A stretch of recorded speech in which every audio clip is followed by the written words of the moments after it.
जब भी अपने आप को संभाला है ना, ज़्यादातर मेरा इस पोते के साथ ही, कि जितना प्यार मुझे पोते के साथ है इतना प्यार नहीं है।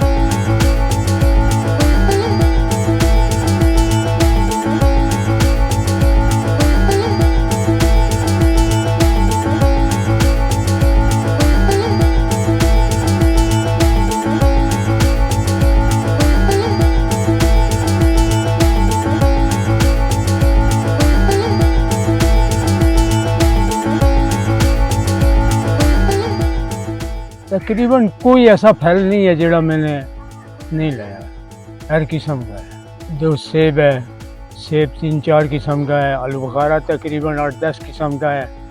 इस तरह नाख है, नाशपत्ती है, बगोशा है, अखरोट है। कोई ऐसी चीज़ नहीं है कि जो ना हो।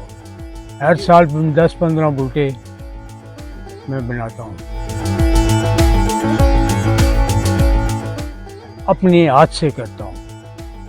मजदूर लाई तो मैं काम करते ही मुझे पसंद ही नहीं, खुद अपने हाथ से। और ये पैल बेलचा इधर ही पड़ा है, वो पत्थर तोड़ने वाला जब्बल भी इधर पड़ा है, सब कुछ इधर डोगे में पड़ा है।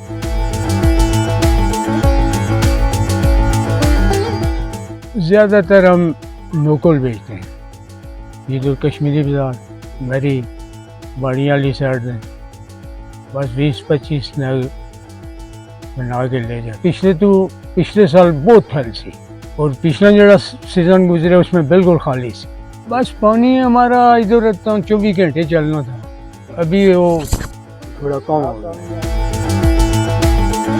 फैल तो बहुत अच्छा है, लेकिन थोड़ी जी कमज़ोरी है। बारिश ना होने की वजह से फैल छोटा रह गया ना, उसने मार्केट भी कम हो जाती है।